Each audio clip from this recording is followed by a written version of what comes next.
Então, antes de nós começarmos a aula, vamos orar? Quem pode orar aí para a gente começar?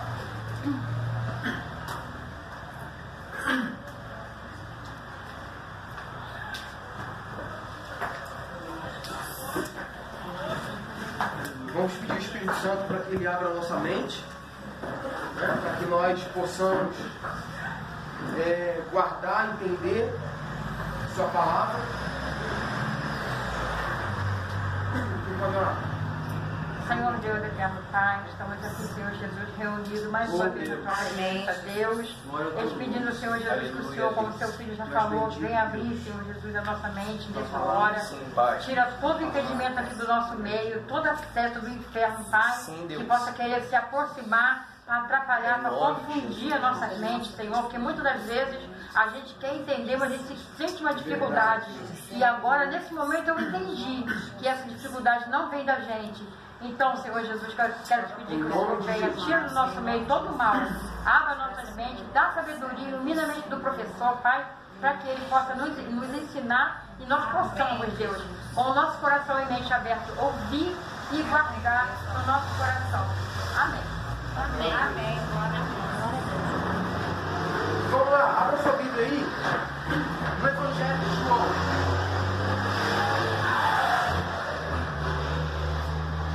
Evangelho de João, capítulo 1, verso 33.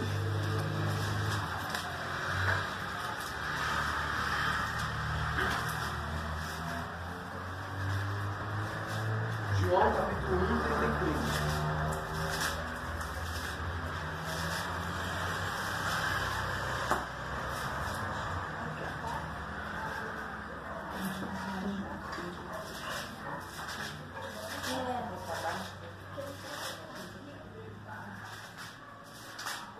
Amém?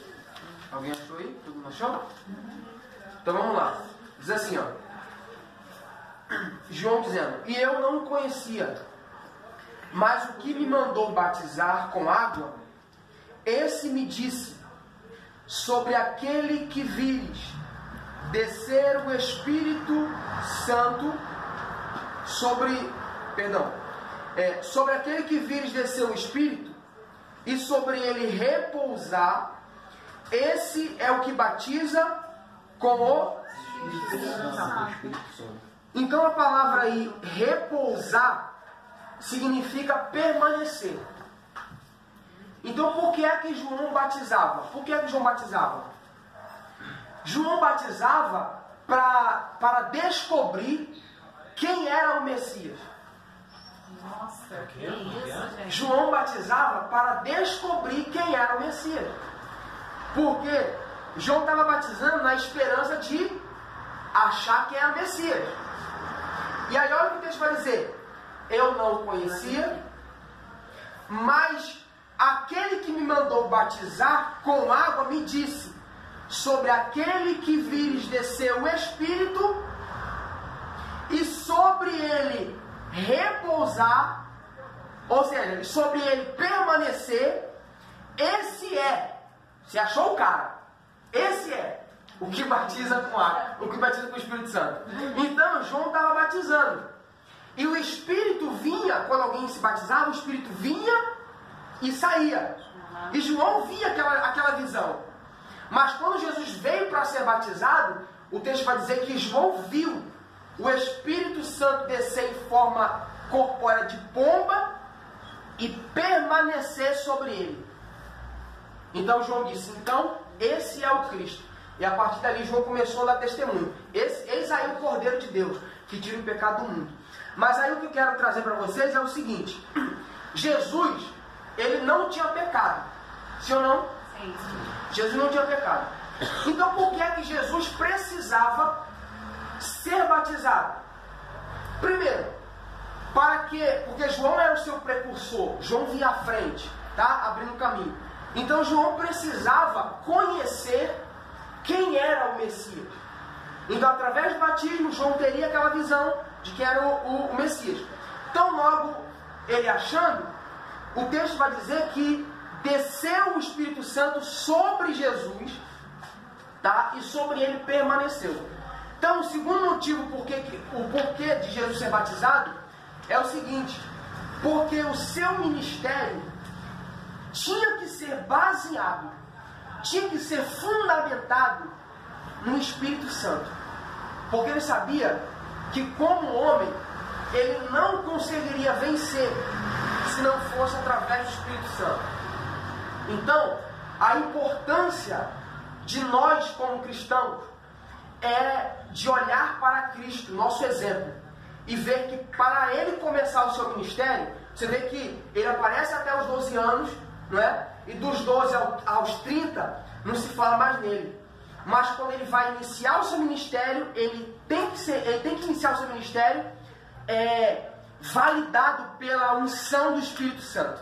Depois que ele começou o seu ministério recebendo o Espírito Santo, aí ele curava os enfermos, expulsava os demônios, aí ele fazia, porque ele recebeu o Espírito Santo. Então é muito importante nós, como igreja, sabermos disso, que o nosso ministério não tem como andar, não tem como nós começarmos o nosso ministério se não for pela validação do Espírito Santo. A gente tem que receber o Espírito Santo para começar o ministério. Então, Jesus precisou descer ao Jordão, certo? E o Jordão, ele significa duas coisas. Se quiser anotar aí, pode anotar. A primeira coisa que o Jordão significa é o que desce. O Jordão significa o que desce, tá? Segunda coisa. Só um minutinho. Vamos lá. Jordão significa o que desce.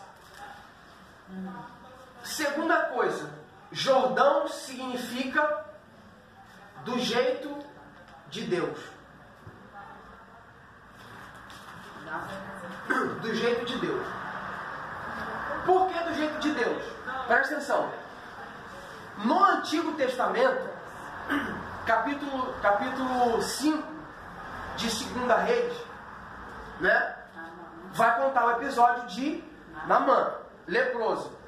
E ele busca o homem de Deus para que o homem de Deus possa curá-lo da lepra. Qual é a ordem que o homem de Deus dá para Naamã? Vai e mergulha 7 vezes aonde? No Jordão. Jordão significa o que desce. Aí, ele diz: não tem rios melhores em Damasco? Abana e Farpá? Esses dois rios significam a habilidade humana. Do jeito humano. Do jeito que eu quero. Então, por isso que o diabo ele sempre tenta colocar na mente da igreja que tem que ser do jeito, tem que ser na habilidade humana. Com a habilidade humana. Não, você pode vencer, cara. Você pode fazer do seu jeito que vai dar certo. Mas aí quando ele chega ao profeta, qual é a direção que o profeta dá? Tem que ser do jeito de Deus. Então você tem que descer ao Jordão. E se você descer ao Jordão, você vai receber a sua cura. Quer ou não? Então vai do jeito de Deus. E quando ele vai, ele recebe a cura. Então Jordão, na Bíblia, sempre vai representar do jeito de Deus. Do jeito de Deus. Tá? Então é por isso que Jesus, ele precisou ir ao Jordão. Porque ele tinha que começar o seu ministério do jeito de Deus. Entendeu? Então a gente tem que parar para pensar que o diabo não quer que a igreja ela se mova no sobrenatural. Ele quer que a igreja permaneça no natural. No natural. E aí, olha o que diz 1 Coríntios capítulo 2, verso 14. 1 Coríntios 2, 14. Diz assim. 2,14? Isso, 2,14.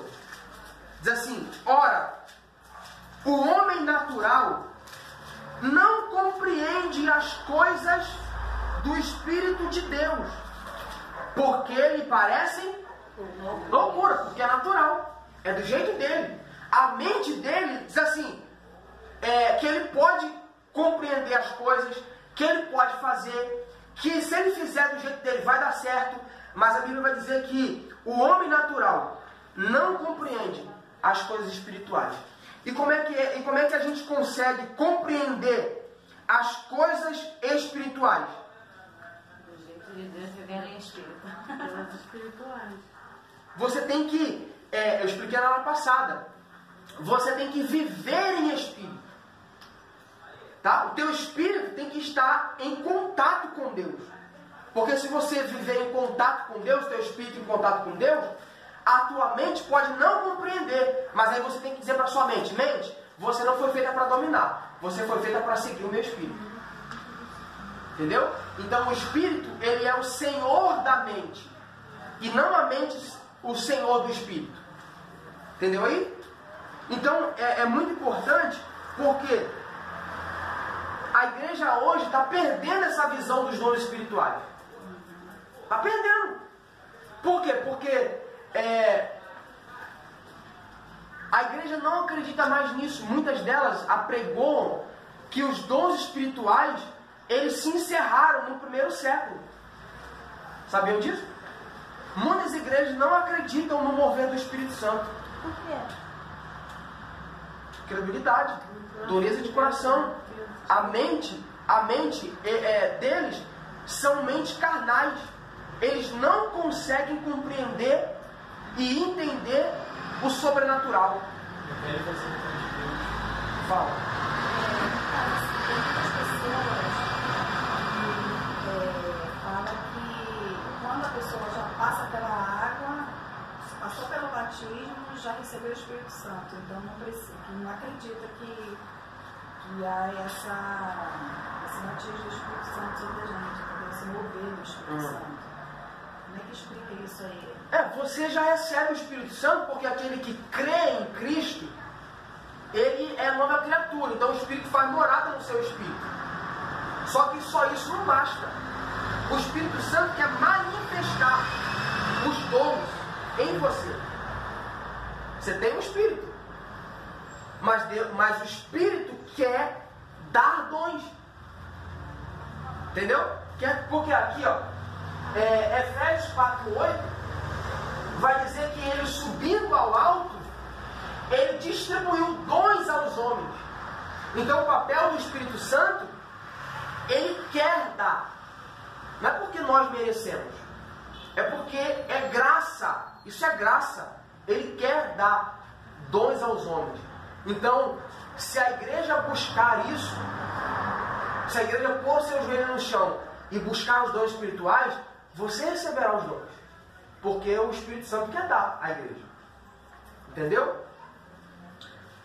Então vamos lá.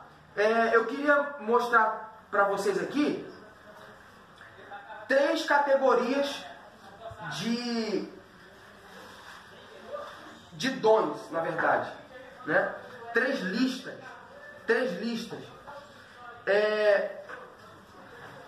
Nós temos aqui, o primeiro, os dons de serviço. Segundo, nós temos os dons espirituais. E terceiro, nós temos os dons ministeriais. Abra sua Bíblia aí, para a gente dar uma olhada. Dons de serviço.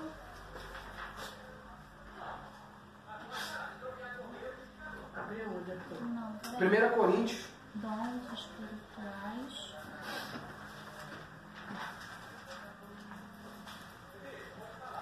E dons ministeriais.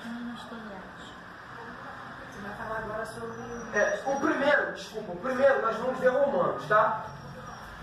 Romanos 12, capítulo 12. Romanos 12.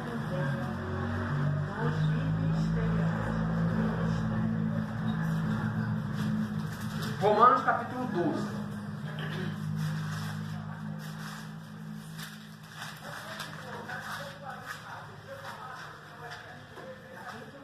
Só 12.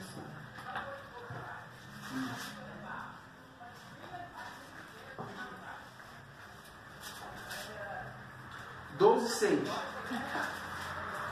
É depois de João, Romanos? Romanos 12:6. É fácil gravar, ó. Vejo 4 evangelhos. Depois vem Atos, vem formando a igreja. E os romanos vêm a base da igreja. Você grava fácil. Romanos é a base da igreja. É a palavra que trouxe a base da igreja.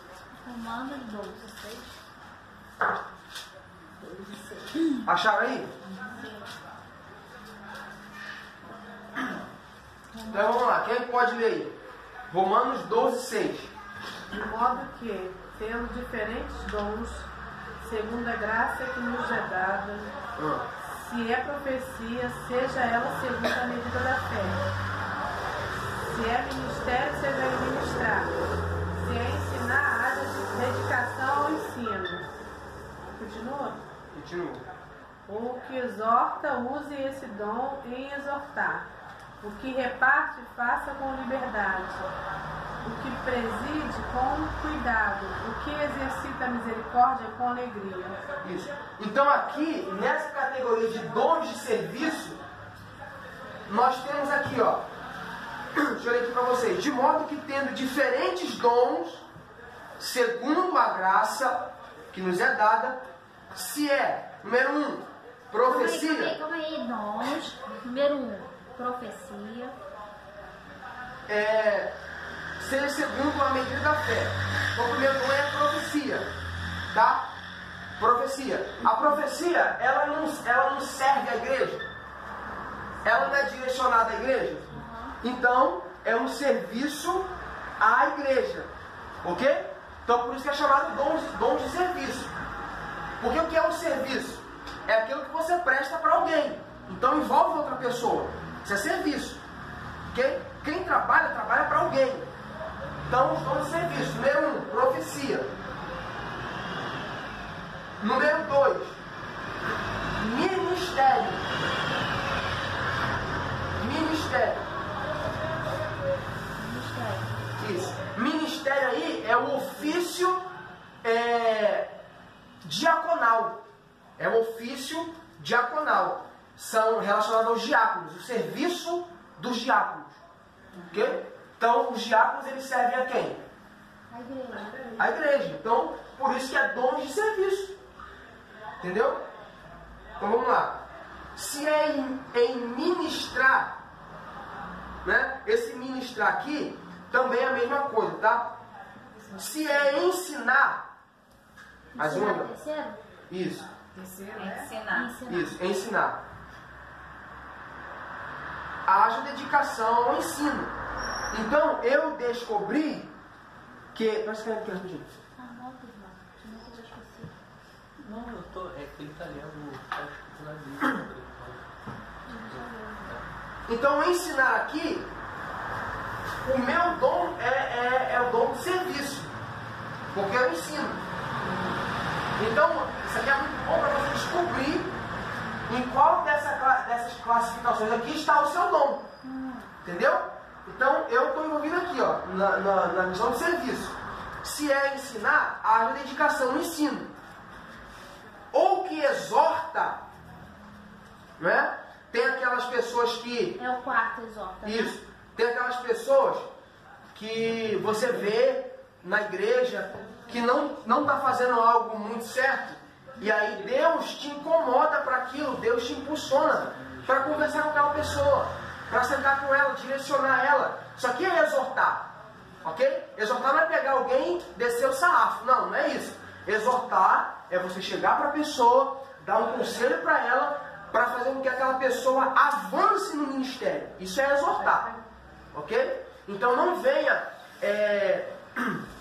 ter em mente que exortar é bater em alguém na palavra. Sermão, né? É um sermão de você pegar e querer bater em alguém. Entendeu? Não é isso. Tá? Então vamos lá. Então, se é exortar, use esse dom em exortar. Agora, Cristina, aqui o seu dom. Ó. O que reparte? O que reparte? Faça-o. Olha aqui, ó. O que reparte, faça-o com liberalidade. Tá lendo aí? Faça com liberalidade. Verso 8, 12 e 8. Vê aí. Liberalidade. O que significa? Liberalidade é você dar de maneira não retendo as coisas. Dar de espontaneidade, com vontade. Entendeu? Isso aí está falando aqui. Então vamos lá. Bem parecido com sua cara, Cristina. Vamos lá. O que preside com cuidado. Então, presidir, por exemplo, um pastor, ele preside? É sexta, né? Sim ou não? Sim. Um pastor, ele preside? Então, a Bíblia está dizendo assim, ó, o que preside, com cuidado. Faça com cuidado. O que exercita misericórdia, faça com alegria. Então, o que é exercer misericórdia? Exercer misericórdia é eu ver o irmão em uma determinada situação e eu me colocar no lugar dele. Porque misericórdia vem de duas palavras. Palavras gregas, né? Miseri, ou misery, né? Que vem de miséria, e cardia, que é de coração. Então, quando eu exerço misericórdia, eu estou... É como se eu estivesse pegando aquele miserável que está no estado não muito bom e colocá-lo no meu coração. Viver o que ele está vivendo. Entendeu? Sentir o que ele está sentindo e me compadecer de maneira que eu faça algo por ele. Então, por isso que você vai ver sempre o cego gritando: Jesus, filho de Davi, tem misericórdia de mim. Ou seja, pegue esse miserável e coloque no seu coração. Sinta a minha dor. Se ponha no meu lugar. Faça alguma coisa. Entendeu? Então nós temos aí, ó, quantos dons? Quem anotou aqui? 7. 7 dons. Nós temos aqui na questão dos dons de serviço. Nessa questão de serviço aqui, quem tem aqui o dom aqui? Quem tem dons aqui nessa questão aqui? Hã? Eu tenho. Misericórdia eu tenho. Misericórdia. Alguém tem algum dom aqui, gente? Eu tenho. Fala aí. Eu também gosto de ensinar. De ensinar? Exortar eu também adoro, só que eu tenho Partir Tem pão. medo? E partir pãozinho. Fazer. E dá pra lá dividir o peixe junto com Jesus. Arrumando inimigos. Vamos lá, ó, deixa eu ler aqui para vocês uma coisa aqui rapidinho. Ó. Em Romanos capítulo 12, o apóstolo Paulo previne a igreja, lembrando-a de que o membro do corpo de Cristo não pode se achar autossuficiente. Então, quando Paulo fala à igreja, aos romanos, Paulo está falando: vocês não têm que ser autossuficientes, porque os dons foram dados a vocês, não foi para vocês serem autossuficientes, não foi para isso, tá? Assim como um membro do corpo humano depende um do outro para exercer a sua função, na igreja necessitamos uns dos outros para o fortalecimento da nossa vida espiritual e comunhão em Cristo. Lembra quando Paulo diz: cada um de vocês são membros do corpo de Cristo, e todos juntos somos o quê? Um corpo, não é? Não é isso? Então, há diversidades de dons, mas o Espírito é o mesmo. Então, os dons que Deus lhe deu não é para que você se gabe, não é para que você passe em rosto do seu irmão, não. É para que você entenda que, como um membro, você tem que estar unido com seu irmão para que forme um só corpo.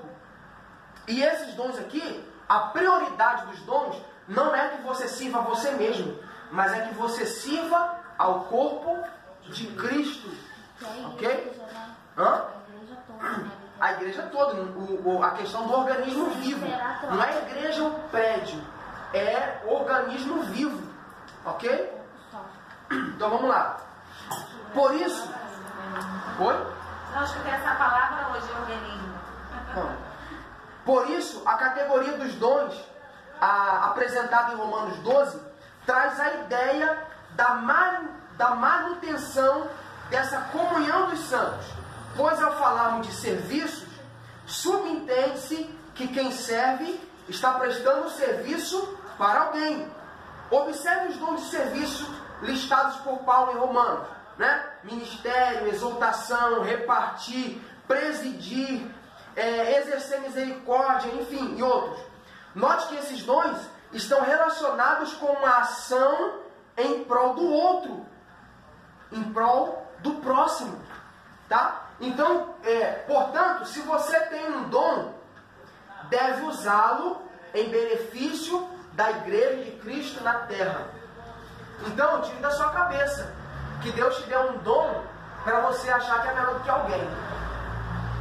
Não foi isso. Porque o propósito do dom que Deus nos deu é para quê? Servir. Arthur, Fala. as pessoas que têm dom, no caso, de todos os dons, são perseguidas. Como assim? Perseguidas. Assim, tipo, cegas.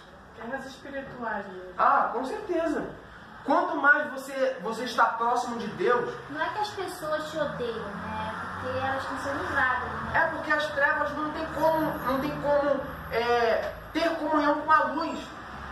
Há um choque. Não tem como. Mas, tipo assim, um irmãozinho da igreja, tipo assim, te persegue. Não é ele. É quem está nele. Tá dando lugar. Tá dando lugar, é isso aí. Entendeu? Então, põe isso na sua cabeça.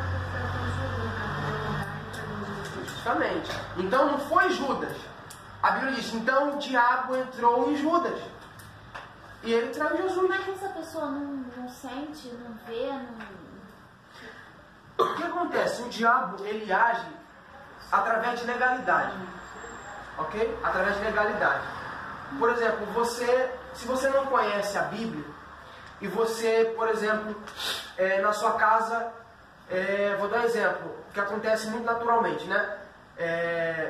Jovens, tipo da minha idade, tal, da nossa idade, em casa vem pornografia. Isso é uma janela aberta, ok? Para que o diabo venha e encontre legalidade para agir. Você vai dando legalidade, entendeu? Por exemplo, alguém que é casada, você olha para uma mulher na rua, cobiça e tal, e começa a flertar, né? Tal, aí você está dando legalidade para o diabo entrar e fazer um negócio no seu casamento. Então o diabo ele age assim, por legalidade. Você deu legalidade, por exemplo, Adão. Adão é o cabeça. A mulher começou a dar legalidade. O diabo convenceu Eva. Ela falou para Adão. Adão caiu. Caiu por quê? Porque deu legalidade. Entendeu? Uma brechinha, né? Deu uma brecha, ele entra, não adianta. Entendeu? O mundo espiritual funciona assim, por legalidade. É por isso que Jesus, ele veio aqui na terra para morrer por nós. Porque você lembra, por exemplo, Jacó? Jacó ele lutou com o anjo lá no Val de Jaboque. Vocês lembram desse episódio ou não? Hã? refresque minha mente. Então não vai dar pra gente falar agora. Você não lembra? Eu não lembro. Lembra? Então, capítulo 32 de Gênesis. Jacó estava lutando com um suposto homem, que na verdade não era um homem, era o próprio Deus. Que isso? Então ali é uma figura, Jacó era um patriarca, ok? Ali era uma figura, quando ele estava lutando, quando eu perguntava o nome para alguém, e essa pessoa me dizia o nome dela, ela estava me dando legalidade para eu agir na vida dela, fazer alguma coisa com ela. Então Jacó disse, qual é o teu nome? Ele disse, por que você quer saber o meu nome? Por que você quer saber o meu nome? Depois que o anjo perguntou o nome dele, qual é o teu nome? Ele disse, meu nome é Jacó. Então ele dá legalidade, ele disse, então você não vai se chamar mais Jacó, teu nome vai se chamar Israel. Ele deu uma legalidade. Aquilo ali é um exemplo do que Cristo veio fazer. Cristo pegou a legalidade do homem, isso ninguém percebe. Em Jacó, Cristo pegou a legalidade do homem para vir à terra, porque Jacó permitiu. Entenderam ou não? Mas ele permitiu como? Porque ele Porque o nome naquela época Traz